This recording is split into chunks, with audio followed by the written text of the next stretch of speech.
Well, there goes my phone. Welcome to the Fermented Homestead. If you're new here, my name is Anna, and on this channel, I'm sharing our journey of learning how to turn our home into a homestead. Today, I'm going to be sharing with you guys this very unexpected and insanely huge meat haul. I went to town today. I was actually going to be trying to pick some grapes at like a you-pick grape place, and we've had 2 frosts, so it was just done. And then I was going to check my mail, my post office box, which is in the same town, and then I drove by the grocery store, and it said massive meat sale. So I stopped. And then I spent like a lot of money. I was hoping to be able to compare these prices to Costco, but I can't actually find the prices for these cuts of meat online. So what I'm gonna go ahead and do is I'm gonna overlay the prices that I would pay at Costco for these, so you can get kind of, I really wanna know how much money I saved. Like, I genuinely feel like I saved pretty close to 25 to 50%. I really think I do.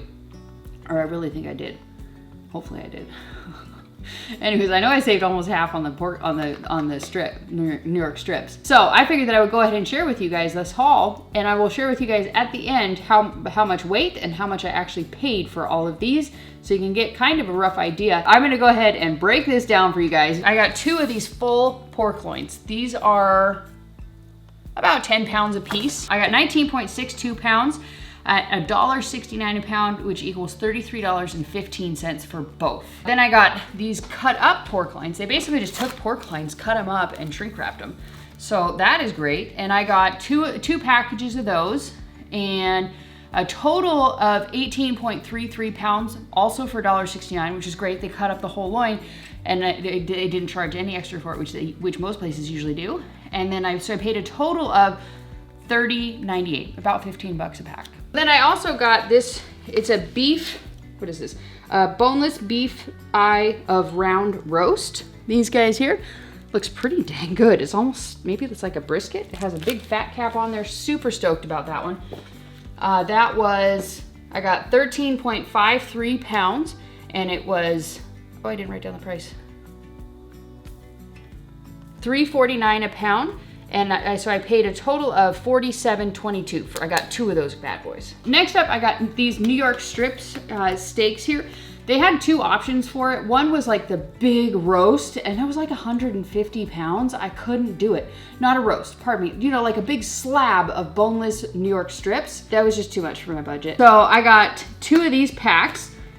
I got 2 of these packs. They just cut them up into steaks. There's 8 steaks in each one of these.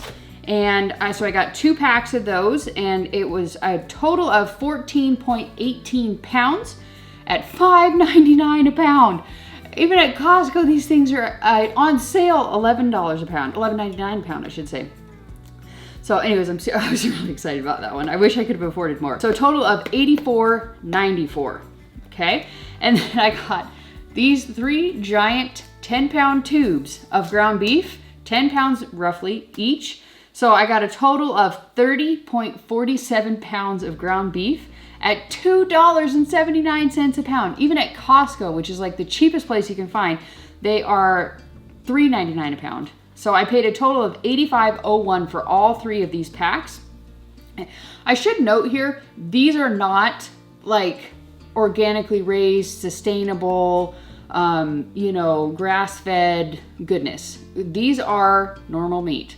We are in a budget place where we cannot afford that kind of thing. I'm just kind of going by the Dr. Berry mantra of any kind of meat is better than whatever I was eating before. So I'm just gonna go with this until someday hopefully we'll be able to afford better meat. So then I got 3 tri-tip roasts. I didn't even know what it was. And then I asked the gal that was next to me in the grocery store, and she was like, oh, and I was like, okay, now I need to know what to do with these. So it's basically, it's almost, you can prepare it like a brisket.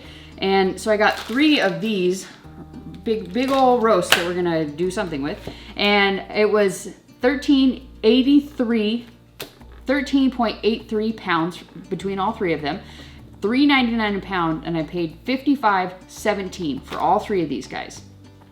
Last thing on the list was bacon.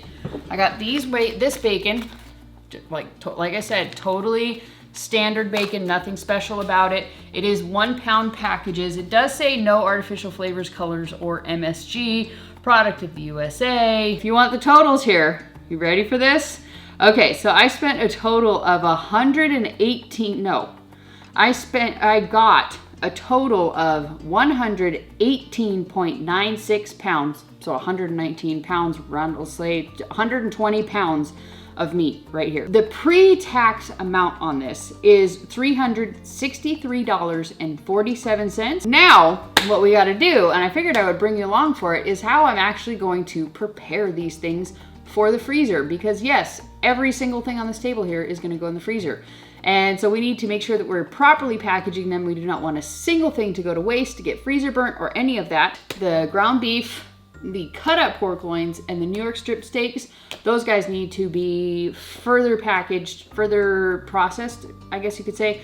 They need to be got ready for the freezer. If you guys are interested in how I'm actually gonna package this stuff, make sure you guys stay tuned because I'm gonna share that with you. I still need to figure out where I'm gonna put them in the freezer. So it looks like the chickens are gonna be fat and happy today. We're ready to process about 65 pounds of meat. We got our vacuum sealer. We have our vacuum sealer bags.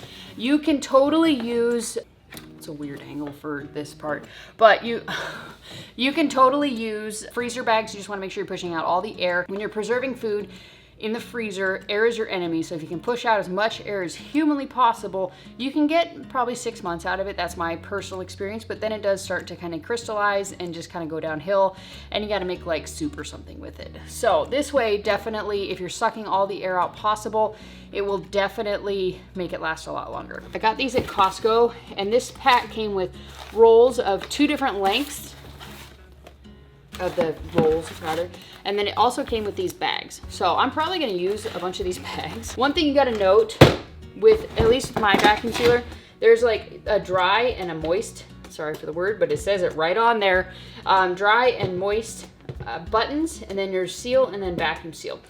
This thing is really old and it doesn't work properly.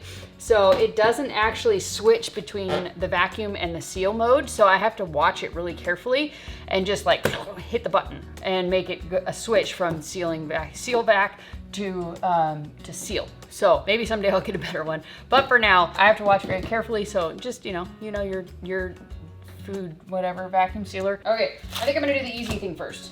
I think the pork loin is gonna be easiest. Yeah, 2 of those works out well. So I'm not gonna weigh every single one. We're just gonna package 2 per pack.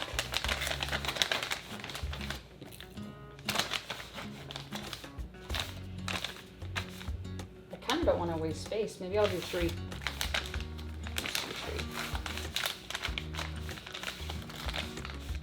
Yeah, we'll do 3.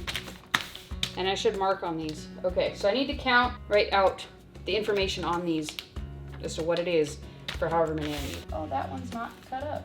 Oh, that makes me sad. I thought they were all cut. Okay, so this is gonna be its own package. 2, 3.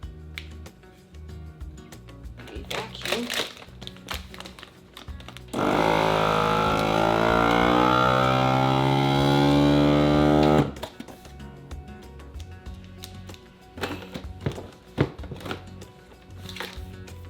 First package done.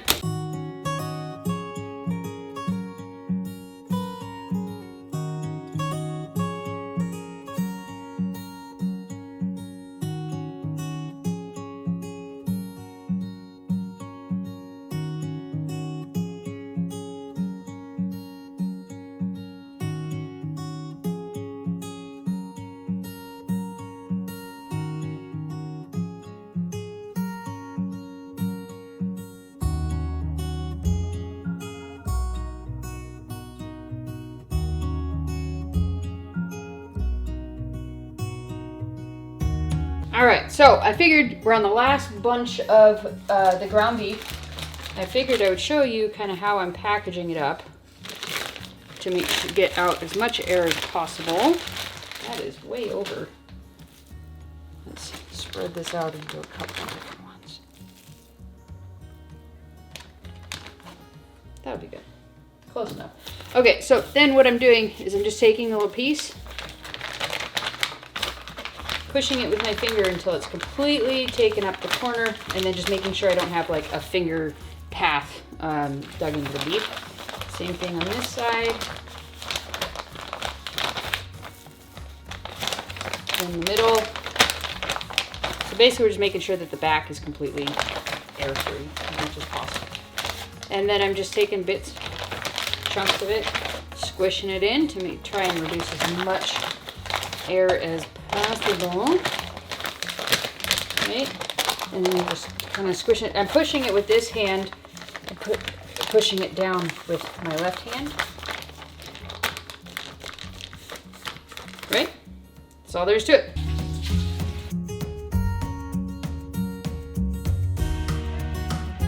That's pretty much it. That's about as easy as it gets. Like I said, you can do this with freezer Ziplocs if you want to.